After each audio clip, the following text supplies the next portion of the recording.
সবাই লেখাপড়া শূন্য। এই জন্য কিতাবের মধ্যে বলা হয়েছে নবীজি তার পারিপার্শ্বিক অবস্থান এলাকার মানুষ কেউ লেখাপড়া করে না। এই জন্য আল্লাহর হাবিব জিবরিল আমিনকে বলে দিলেন, রে জিবরাইল ভাই, আমি তো লেখাপড়া করি নাই, মা আনা বিকারিন, আমি তো পড়তে জানি না। জিবরিল আমিন বলছেন, হুজুর আপনি দয়া করে পড়ুন। নবীজি বলছেন, মা আনা বিকারিন, আমি তো পড়তে জানি না। বুখারী শরীফের হাদিসের মধ্যে আছে, আল্লাহর হাবিব সম্পর্কে ইমাম বুখারী হাদিস বর্ণনা করেন, খোদ নবীজি বলেন, সুম্মা আখাযানি ফাগাত্তানি হাত্তা বালাগা মিন্নি জুহুদু আবিল জুহুদা। জিবরিল আমিন আমাকে নিজের বুকের সাথে চেপে ধরে এত জোরে চাপ দিলেন, আমার জীবন উৎসাহগত হয়ে গেল, আমার দেহ জীবনটা মনে হয় বের হয়ে যাবে, এত কষ্ট হয়েছে আমার। সুম্মা আরসালানি, তিনি আমাকে ছেড়ে দিয়ে বললেন, এখানে আপনি পড়ুন। আমি আবার বললাম, আমি তো পড়তে জানি না। কথা বুঝতে পারছেন? তৃতীয়বারে জিবরাইল আমাকে ধরে ছেড়ে দিয়ে বললেন, ইকরা, আপনি পড়ুন। আমি পড়া শুরু করলাম, ইকরা বিসমি রাব্বিকাল্লাযী খালাক। এই বিশ্বজগতে পড়ার নিয়ম চালু হয়ে গেল আমার মাধ্যমে। ওই হেরা পর্বতকে নূরের পাহাড় বলে, এটাকে জাবালে নূর বলে। বলেন কি বলে? কেন নূর? যেহেতু ওখানে কোরআন নাযিল হয়েছে, আর শিক্ষা পড়ার বিষয়টি নাযিল হয়েছে। আর পড়া মানে আলো, পড়া মানে কি? আল ইলমু নূরুন। কথা বুঝতে পারছেন? জ্ঞানটা হলো নূর, এটা আলো। যদি জ্ঞানের আলো চোখের মধ্যে থাকে, তাহলে এই দুনিয়ার মধ্যে কোনোদিন তার দ্বারা ভেজাল হবে না। আর যদি জ্ঞান না থাকে, তাহলে খালি যদি বুদ্ধি থাকে, তাহলে সে ওই দুষ্ট আকবর হয়ে যাবে। কথা বুঝতে পারছেন? আকবর যেমন সম্রাট আকবর নিজে নিজে ধর্ম বানাইছে, নিজে নিজে হিন্দু মহিলা বিয়ে করছে, খ্রিস্টান বিয়ে করছে, মুসলমান বিয়ে করছে, সবগুলোকে জগাখিচুড়ি করে এই দুনিয়াটার মধ্যে একটা তামাশা, নূতন একটা ধর্ম সৃষ্টি করেছিল। মানুষের নিয়ম শৃঙ্খলার বাইরে যখন চলে যাওয়া শুরু করছিল, তখনই মুজাদ্দিদ আল-ফিসানি রাহমাতুল্লাহি আলাইহি তিনি তার প্রতিবাদী হয়ে গেলেন যে, খবরদার, তোমাকে আর সেই সুযোগ দেওয়া হবে না। এই জগতের মধ্যে তোমার পেটে বিদ্যা নাই, আছে কি? বুদ্ধি। আর বুদ্ধি আছে, বিদ্যা নাই, সেই ব্যক্তি যে কোনো মুহূর্তে অ্যাক্সিডেন্ট করবে। তার ভাষা, তার কথা, তার ল্যাঙ্গুয়েজ খুব ভালো পাওয়া যাবে না। কথা কি বুঝতে পারছেন? ভাইরা আমার, আমি আপনাদের খেদমতে আরজ করতে চাই, বিশ্বনবী মুহাম্মদুর রাসূলুল্লাহ সাল্লাল্লাহু আলাইহি ওয়াসাল্লাম হেরায় তিনি গেলেন, বিদ্যা দিলেন আল্লাহ তাকে। কি দিয়েছেন? তার মানে আলো দান করলেন, ফোকাসিং দান করলেন, আলোকিত মন তৈরি করার জন্য। তার কারণ নবীজি যখন হেরা পর্বতে গিয়েছিলেন, তখন গোটা আরবের মধ্যে মাত্র 17 জন লোক লেখাপড়া জানতো। গোটা আরবের মধ্যে লেখাপড়া জানতো কত? 17 জন লোক। তার মধ্যে 16 জন হলেন বড় পণ্ডিত, কলম ভাঙ্গা পণ্ডিত। নিজের নাম দস্তখত দিতে গিয়ে সেখানে কলম ভেঙে ফেলে এমন 16 জন ব্যক্তি। একজন মহিলা, যার নাম ছিল সাফাত। নাম ছিল কি? সাফাত। মেয়ে মানুষ, সেই মেয়ে মানুষটা সুন্দর লেখাপড়া জানতো। সবাই যাইয়ে তার কাছে সবক নিত, লেখাপড়া শিখত। কথা বুঝতে পারছেন? আরব জগতের মধ্যে মূর্তি পূজা থেকে যত ধরনের জঘন্যতম কর্মকাণ্ড হয়েছে, নিজের কন্যা সন্তানকে জীবন্ত কবর দেওয়া থেকে যারা পবিত্র কাবা ঘরের জন্য, তওয়াফ করার জন্য দূর দূরান্ত থেকে আসতো, তাদের অর্থ করি লুটপাট করে নেওয়ার পিছনে একমাত্র কারণ ছিল যে তারা ছিল মূর্খ। তারা ছিল কি? মূর্খ। কথা বুঝে গেছে? এই জন্য আল্লাহ বলছেন, হুয়াল্লাযী বাআসা ফিল উম্মিয়্যিনা রাসূলাম মিনহুম। আল্লাহ বলছেন, সেই মূর্খদের মধ্যে যারা নিজের নাম লিখতে জানতো না, যারা নিজেদের বংশ পরিচয় দিতে জানতো না, যারা লুটতরাজ করত, যারা সমাজের শিশু কন্যাদেরকে জীবন্ত কবর দিত। কথা বুঝা গেছে? তাদের অসামাজিক কার্যক্রম, তাদের নৈতিক অবক্ষয়, জেনা, ব্যভিচার, লুটপাট, হানাহানি, কাটাকাটি, মারামারি, যেটি গোটা সমাজকে অস্থির করে ফেলেছিল। গোটা সমাজের মধ্যে এক বিশাল আগুন দাউ দাউ করে চলছিল। কথা বুঝে গেছি? সেই আগুন নির্বাপনের জন্য, সে আগুন নিভানোর জন্য এই বিশ্বজগতে বিশ্বনবী মুহাম্মদুর রাসূলুল্লাহ সাল্লাল্লাহু আলাইহি ওয়াসাল্লামকে আল্লাহ রহমত করে পাঠিয়ে দিলেন। আর সেই রহমতের সংযুক্তি হলো পবিত্র কোরআনের কেরাত তেলাওয়াতের মাধ্যমে, পড়ার মাধ্যমে। চিৎকার দিয়ে বলুন না সুবহানাল্লাহ।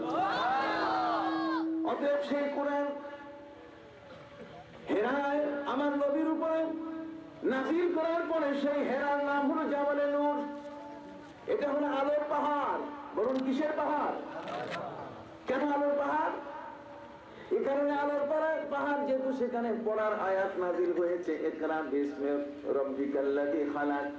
তুর পাহাড়ের উপরে মুসা নবীর উপরে তাওরাত নাযিল হয়েছে। তুর পাহাড়কে কখনো জাবালে নূর বলা হয় না। কথা বলেন না হাজিরিন।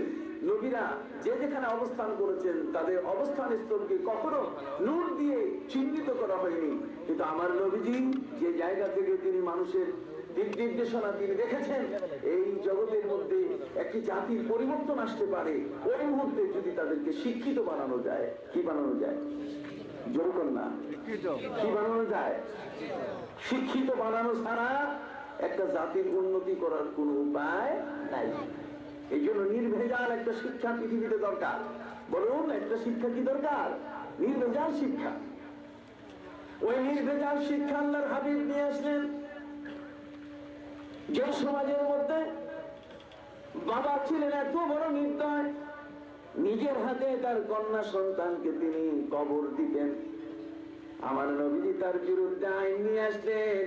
তার অনুভূতিতে নাড়া দেবার জন্য আল্লাহর হাবিব পবিত্র কোরআনের আয়াত দিয়ে তাকে হিট করা শুরু করলেন। ওয়াইদাল মাউউদাতু সুইলাত বিআইয়ি যামবিন কুতিলাত।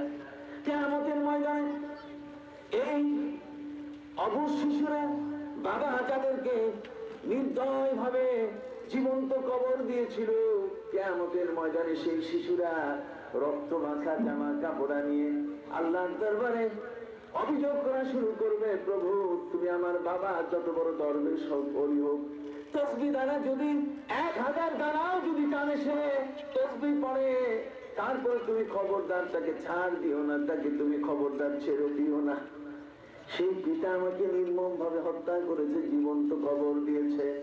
ওয়াইদাল মাউউদাতু সুইলাত বিআইয়ি যামবিন কুতিলাত। কি কারণে আমাদেরকে মারা হলো? ভাই, কন্যা সন্তান হত্যা করা, জীবন্ত একটা মানুষের জীবন্ত কবর দেওয়া, এদিকে মেনে নেওয়া যায়? কথা বলেন না। ঠিক এমন একটি জঘন্যতম কাজ 1995 সন পর্যন্ত হিন্দু ধর্মের মধ্যে বেঁচে ছিল। কোন ধর্ম বলেন না? হিন্দু ধর্মের মধ্যে 1995 পর্যন্ত বেঁচে ছিল রাজা রামমোহন রায়। তিনি ঈশ্বরচন্দ্র বিদ্যাসাগরকে বললেন যে বিদ্যাসাগর আপনি এটার বিরোধিতা করুন। বিদ্যাসাগর বলছেন আমি কিসের বিরোধিতা করব?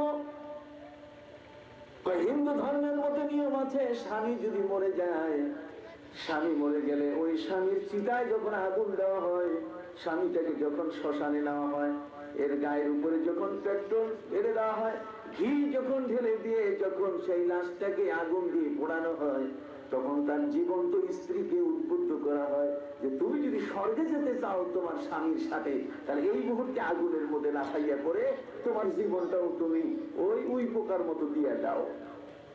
কথা বুঝতে পারছেন? জোরে বলেন না নাউযুবিল্লাহি মিন যালিক। কত বড় ধর্মের নির্মম আঘাত! কথা বুঝতে পারছেন? রাজা রামমোহন রায় বিদ্যাসাগরকে অনুরোধ করলেন, আপনি বড় মাপের একজন শিক্ষিত মানুষ, আপনার জীবনের শিক্ষা এত বড় কঠিন। বাতি ছিল না নিজের ঘরে, যখন কোনো গাড়ি সন্ধ্যাবেলায় যাইতো, যাত্রী নিয়ে তখন যাইতো, তখন ওই গাড়িতে যে আলো জ্বলতো, ওই আলো পিছনে পিছনে দেখে দেখে বই পড়ে পড়ে তিনি যাইতেন। কথা বুঝতে পারছেন? শিক্ষা এমনি পেটের মধ্যে ঢুকে নাই। ওনাকে বলা হয়েছে বিদ্যাসাগর, উনি বলছেন মিথ্যা কথা, বিদ্যাসাগর তো বিশাল, ওই সাগরের সাথে আমার দেখাও হয়নি। বিদ্যাসাগরের উপরে যে কতগুলো বালু আছে চরে, এই চরের মধ্যেও অল্প কয়েকটা বালু নাড়াচাড়া করছি, আর আমার মানুষ মিথ্যা একটা খেতাব দিয়ে ফেলেছে যে আমি একটি বিদ্যাসাগর। রাজা রামমোহন রায় বিদ্যাসাগরকে অনুরোধ করলেন, আপনি এটার বিরোধিতা করুন, স্বামীর চিতায় যেন আর কোনোদিন স্ত্রীরা, যে স্বামী মারা গেছে তার চিতায় যেন তার স্ত্রী কখনো আত্মহত্যা না করে, আত্মাহুতি না দেয়। সমগ্র হিন্দুরা তার বিরোধী চরম বিরোধিতা করা শুরু করলো 1995 সালে। আজ কত 2008 সাল, বলেন না 2000 কি 8, এই মাত্র 13 বছর আগে ভারতের পার্লামেন্টে পাশ হলো। ভারতের পার্লামেন্টে সমস্যারে তারা পাশ করলো, যার কোন হিন্দুর কোন সীতায় যদি তার স্ত্রীকে উদ্বুদ্ধ করা হয়, যারা উদ্বুদ্ধ করবে আত্মাহুতি দেওয়ার জন্য, আগুনে পুড়ে মরার জন্য, তাহলে তাদের সবাইকে ফাঁসিতে ঝুলানো হবে। তখন থেকে ভারতে এটার চর্চা কমে আসা শুরু করেছে। কথা কি বুঝতে পারছেন? কত বড় জাহিরি পোনা, কত বড় একটা মূর্খতা যে একজনের মৃত্যুর সাথে সাথে আরেকজনকে সেই মৃত্যুর চিতার মধ্যে তাকে সেখানে ঠেলে দেওয়া হচ্ছে। এটা কি কখনো ধর্ম হতে পারে? জোরে বলেন, হতে পারে নাকি? এগুলো শিক্ষা প্রয়োজন, দীক্ষা প্রয়োজন।